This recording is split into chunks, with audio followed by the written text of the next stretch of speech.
Alright, so just to recap, if it says y is greater than, we're going to be shading up above the line. Or if it says greater than or equal to, we're going to shade up. And if it says less than or equal to, we're going to shade down below the line. If it says or equal to on the bottom, then that means our line is going to be solid. And if it does not say or equal to, it means our line is going to be dotted. Alright, so let's try out an example. So John sells cars, that's X, and trucks, Y. The following inequality describes how many cars and trucks he needs to sell to be able to pay his bills. Graph the inequality and list two possible combinations of cars and trucks he could sell. So first thing is I'm just going to graph this. My y-intercept is 1, so I'm going to put a point on the y-axis at 1, and then my slope is negative 1 over 3. So that means that I'm going to be going down 1 and right 3 from this y-intercept. So down 1, right 3, point there, down 1, right 3, and then I can continue this back the other way as well. There we go. Now I'm going to take a look and see what my line is going to look like. It says or equal to, so I know that this line is going to be solid.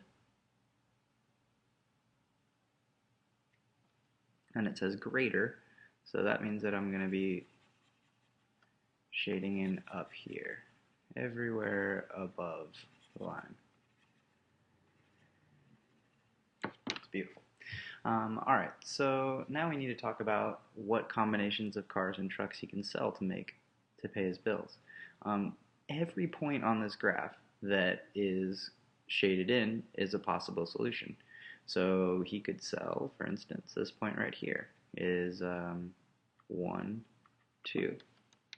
So 1, 2 is a possible solution, as is 4, 1 right here. And even 3, 0 here. Now, if this line was a dotted line, then these points on the line would not count as solutions. But because it is a solid line, this point 3, 0 does work. So we can use 3, 0, we can use 4, 1, it's really up to you. But because we need to answer this question, 1, 2 isn't really an answer. It says possible combinations of cars and trucks that he could sell. Since X is cars, then this would be 1 car, 2 trucks. This would be 3 cars, 0 trucks. And this one would be 4 cars, 1 truck. Now, because this is shaded up, I mean, he could sell 100 cars and 100 trucks, and that would fit. Also, though, some of these points don't really make any sense. Like, it's impossible to sell -2 cars. So all of these ones over here in this quadrant don't really make any sense. Just these ones over here. So you have to think a little bit also. The inequality doesn't just explain everything for you. Alright, this one's a little bit more straightforward. All we got to do is graph it and identify a solution and a non-solution. So my y-intercept is -3. I'll put that point on my y-axis, and my slope is 1 over 2. So I'm going to go up 1 over 2 and repeat. Extend it backwards. Now, since this does not have an or equal to on the bottom, this line is going to be a dotted line. That means that all of these points that we've graphed so far are not actually solutions. It says less than, so we're going to shade down. Alright. Now, all of these shaded points are solutions. Everything up here is not, and everything on this line is also not a solution.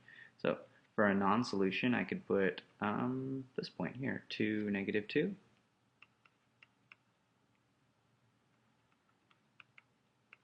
Or I could put any point over here, -3, 4. And for solutions, anything in the shaded area. So how about 3, -3? Alright, try this problem out on your own and pause the video now. You're going to play it once you're done so you can check your answers. Ready, set, pause. Alright, so there is the graph. Solutions, we could pick would include any point that's shaded, but I'll choose 3, 4. If you chose anything else that's in here, you're good. And then non-solutions would be anything down here or anything on this line.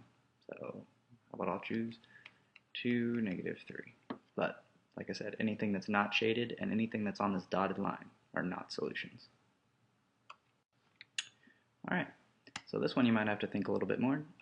Please read this, pause the video, and then play it when you're ready to see the answer. Ready, set, pause.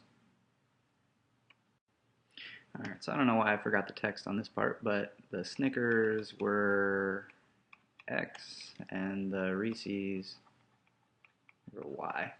Alright, so here is the graph of this inequality. Notice the solid line and it's shaded down.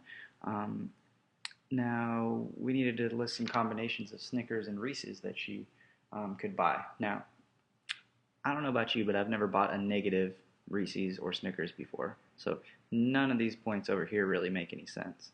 Looks like their only options really are around in the shaded area where they're both positive, because I don't know what a negative Reese's is.